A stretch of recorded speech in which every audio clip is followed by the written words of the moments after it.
அரியலூர் ஆராய்ச்சியாளர்களை ஆச்சரியத்தில் ஆழ்த்தி வருகிறது. அரியலூர் காடாக இருந்து கடலாக மாறி பின்னர் மீண்டும் நிலப்பகுதியாக உருவெடுத்திருக்கும் ஒரு வரலாற்று பொக்கிஷம்தான் அரியலூர். புவியியல் ஆராய்ச்சியாளர்களின் சொர்க்க பூமி. கடல்வாழ் உயிரினங்கள் பற்றி மட்டுமல்லாமல் இந்த பூமியை பற்றிய புரியாத பல புதிர்களுக்கு பதிலளிக்கிறது அரியலூர். 1994 ஸ்டீவன் ஸ்பைல்பெர்க் இயக்கத்தில் வெளிவந்த படம் ஜுராசிக் பார்க். இந்த ஜுராசிக் பார்க் படம் வெளிவந்த பிறகுதான் நமக்கெல்லாம் டைனோசர்ஸ் மாதிரி பல உயிரினங்கள் இந்த பூமியில், அதாவது அமெரிக்கா தென் அமெரிக்கா நாடுகளில் வாழ்ந்ததா தெரியும். ஆனால் உண்மை அது இல்லைங்க. தென்னிந்தியாவில் நம்ம அரியலூரில் தான் அவ்வகையான எண்ணற்ற உயிரினங்கள் வாழ்ந்திருக்கு அப்படின்னு சொன்னால் அவங்களால நம்ப முடியுதா? ஆங்கிலேயர் ஆட்சி காலத்தில் கிபி 1800களில் தமிழ்நாட்டில் இருக்கிற நெய்வேலி சுரங்கப்பணி தொடங்கினப்போ பல கோடி ஆண்டுகளுக்கு முந்தைய படிம பாறைகள் அங்கே கிடைச்சிது. அதோட தொடர்ச்சியாக 1860 வில்லியம் ஃபோர்டு என்கிற ஐரோப்பிய புவியியல் ஆராய்ச்சியாளர் தலைமையில் அரியலூர் மாவட்டம் ஓட்டக்கோயில் பக்கத்தில் கள்ளமேடு பகுதியிலையும் மற்றும் வாரணவாசி பகுதிகளிலையும் தொல்லுயிர் எச்சங்கள், அதாவது டைனோசர்ஸ் எலும்புகளின் படிமங்கள் நிறையவே கிடைச்சிது. அதன் பிறகு 1974 அரியலூர் கள்ளங்குறிச்சிக்கு பக்கத்தில் பள்ளக்காவேரி பகுதியில் டைனோசர்ஸ் முட்டையோட படிமங்கள் கிடைச்சிது. அரியலூர் மாவட்டத்தில் மட்டும் 300க்கும் மேற்பட்ட உயிரினங்களின் தொல்லியல் எச்சங்கள், அதாவது படிமங்கள் கிடைச்சிருக்கு. அவற்றுள் சிலவற்றை பார்க்க தான் இப்போ நாம் அரியலூர் மியூசியம் போய்கிட்டு இருக்கிறோம். வாங்க போகலாம்.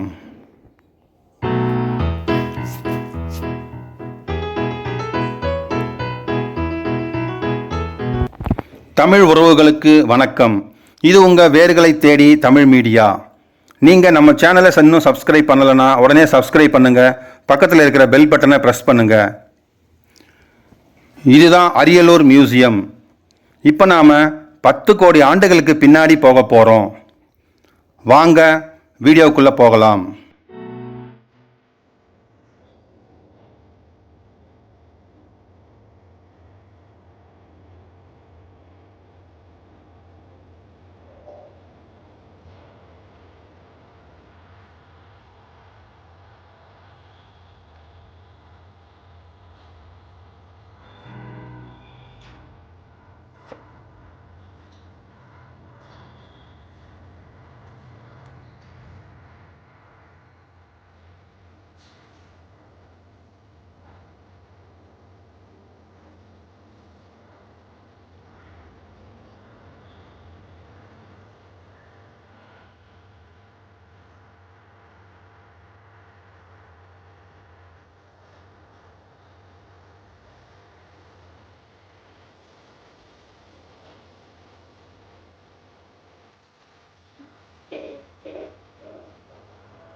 ஒரு படிம பாறையிலிருந்து டைனோசரோட எலும்புகளை மெதுவாக எடுக்கிறார்கள் புவியியல் ஆராய்ச்சியாளர்கள்.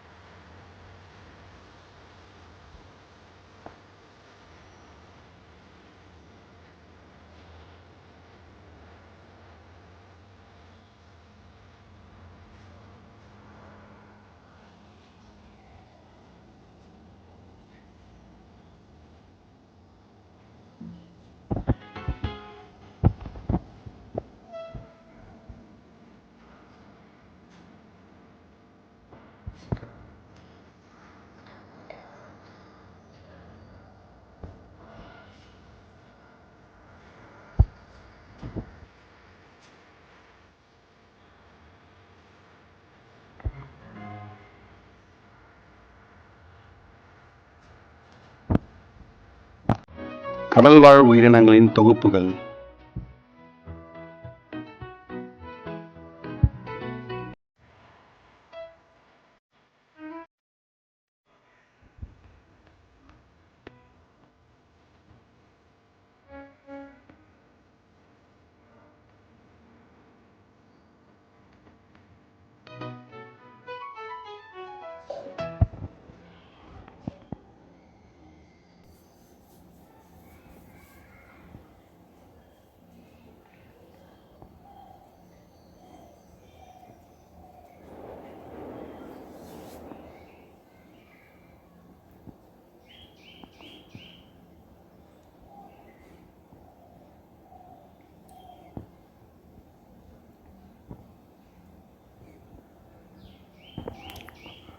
இந்த அருங்காட்சியகம் அரியலூர் நகரத்திலிருந்து 8 கிலோமீட்டர் தொலைவில் வாரணவாசி என்ற கிராமத்தில் அமைஞ்சிருக்கு.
இரண்டு தளங்களில் இந்த அருங்காட்சியகம் அமைந்திருக்கு. கீழ்த்தளத்திலிருந்து மேல் தளத்திற்கு படிக்கட்டுகள் கிடையாது. இது மாதிரி சாய்வுதள பாதை மட்டுமே உள்ளன. வயதானவர்கள் கூட எளிமையாக நடந்து மேலே செல்லலாம்.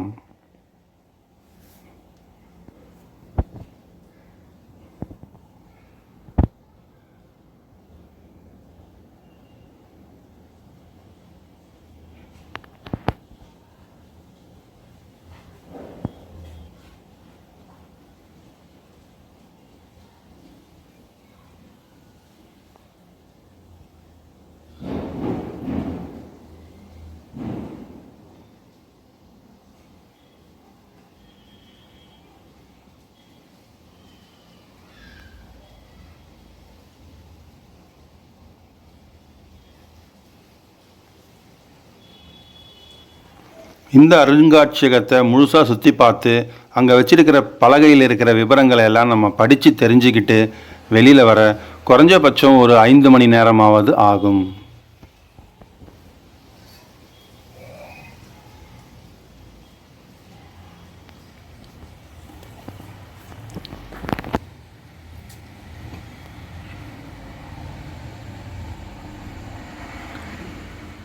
அரியலூர் மாதிரியான ஒரு சிறப்புமிக்க தொன்மையான ஊரில் இருக்கிற அருங்காட்சியகத்தை உங்களுக்கு சுற்றி காமிச்ச மகிழ்ச்சியோடு விடைபெறுகிறேன். இந்த வீடியோ உங்களுக்கு பிடிச்சிருந்தா லைக் பண்ணுங்கள், ஷேர் பண்ணுங்கள். நன்றி, வணக்கம்.